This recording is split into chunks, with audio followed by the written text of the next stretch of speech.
everybody, Scott from Two Brothers Tactical here with a video on a piece of gear that I think is a good addition for everyone to have in their vehicle. A lot of people may or may not have certain equipment in their car or their truck, and if they do, sometimes it's not easily accessible. What I'm talking about is some type of medical supplies, not necessarily a trauma kit. That's not what this is, but this is a basic medical supply kit that is designed to be kept close at hand and readily available in case something happens. I have this in case, in a minor injury to a family member or a friend that's with me, or if there's maybe a vehicle accident on the side of the road. This can supplement some of the other equipment that I carry if I need to stop and help out. What this is the Stat Gear Auto Survival Kit. It's about 12 inches, I'd say, by about 7 by about 3, and this comes like this in this nice case with a few basic essentials in case you need some basic medical supplies out on the road or wherever you may be. As I said, Stat Gear. This company is run by a paramedic, and he's got a bunch of different tools and accessories for anyone, really, not just EMS personnel or law enforcement, but just for anyone that would be interested in having something close at hand in case they feel they need it. As you can see, it comes in this nice case. I'm going to open it up, and in the case we have some basic essentials. We have 4 packs of rolled gauze, a small ace bandage, a triangular bandage, some medical tape. We have emergency drinking water, two instant ice packs, a reusable glow stick. We have 2 sets of nitrile gloves, and then there's some pair of plastic tweezers, which are better than nothing, and some basic band-aids and gauze patches. As I said, it's a basic kit. It's not a trauma kit. There isn't tourniquets or anything like that in here, but it is good to have basic supplies in case something happens. The gloves especially are a good thing to have. You want to protect yourself if you are going to help someone. The instant ice packs I could see definitely being of use, as well as the gauze and the band-aids. Triangular bandage, if you need to create a sling or maybe even use it as a tourniquet, it's available for that. This kit I actually purchased off of Amazon. You can buy it from Stat Gear's website. You can buy it on Amazon. They're readily available. There's 2 versions of this. One is this kit, which is the Auto Survival Kit, which comes with all of this and the T3 Rescue Tool from Stat Gear, which is a knife. It has a strap cutter.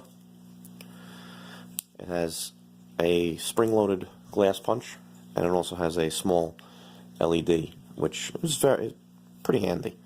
That would sit in the pouch here on the side. This is designed to actually mount to the passenger side sun visor.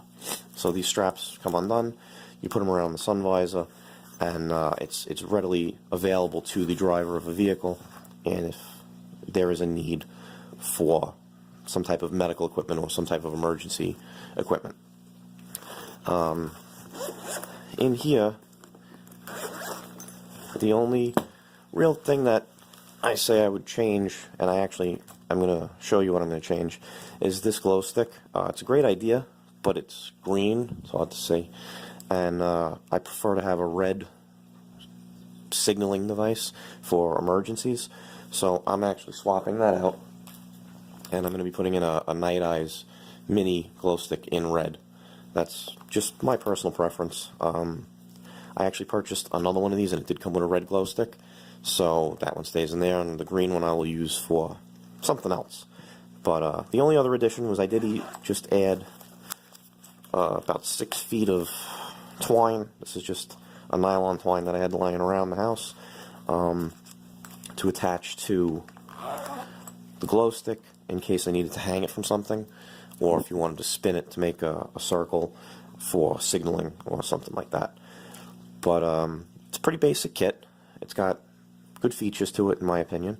I know people will say, "Oh, drinking water. Why would you have a packet of drinking water?" But it's clean water in case you need to, say, flush a wound or something like that. This way you have at least something clean to flush the wound out with. What we're going to do next is we're going to take this out to my truck, and we're going to talk about mounting options, and we'll see how that goes. So sit tight, and we'll be right back. Okay, guys, so we're out in the truck, and we've mounted up the StatGear Auto Survival Kit. As you can see, it mounts to the passenger side sun visor.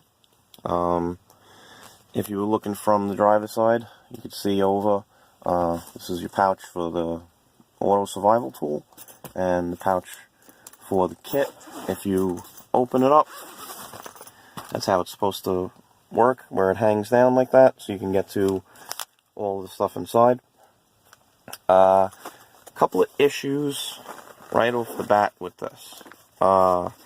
First, depending on how forward of this sun visor you mount this pouch, it does seem to weigh it down a little. It does weigh about 2 pounds, so it's starting to drag the sun visor down. That can be avoided a little bit by pushing that kit back some, but then if you bring the sun visor down, you can only get it down to the straight down vertical position. If you bring it forward, you can get the kit a little bit more forward, and you can get that pushed forward, pushed out a little bit more. The second issue, of course, is, at least in my truck, you can't use this mirror now, which for me isn't a big deal, but if you have someone who sits in the passenger side a lot, like wife or girlfriend guys, they want to use that mirror. I know my wife does. That's gonna put a damper on things. She's not gonna be able to get to the mirror. I did foresee that, so I am thinking about possible other mounting options, maybe the back of the passenger side headrest. We'll see how that works. I did buy some large Velcro straps to see if I could retain it there. That's going to be my next try. I'll give this a little bit of time, a couple of days, see how it goes. I think this is going to be, this mirror though is going to be a bit of an issue, that and the sun visor, because she does use the sun visor and the mirror pretty much every time she gets to the car. So that's going to put a damper on using it, so I don't think that's going to work for real long. One other quick change I'm going to make is, instead of putting the auto rescue tool in there, I'm going to put this knife, just a thin blue line knife my wife got me. Doesn't have a flashlight, but I have a flashlight on me. I have a flashlight in the truck, so I'm not too worried about the light. And I will put that auto rescue tool probably somewhere in the back where a rear passenger would be able to get to it. So I'm going to put this in here for now, which it should fit. Yes, yeah, it fits right in there. That's going to go in there, and we're going to see what happens with this. I'm sorry for the shaking of the video and everything like that, but there's really no good way to set up a tripod in the car. So that's how this is going to work for now. Unfortunately, it also is a little later out at night than I wanted to try and do this, so that's why the flashlight on the phone is on. But if you guys have any experience with this and maybe have some other mounting options, please by all means let me know. If you like the video, please let us know. If there's any questions or comments, by all means please send us an email, and you guys stay safe out there. Thanks for watching.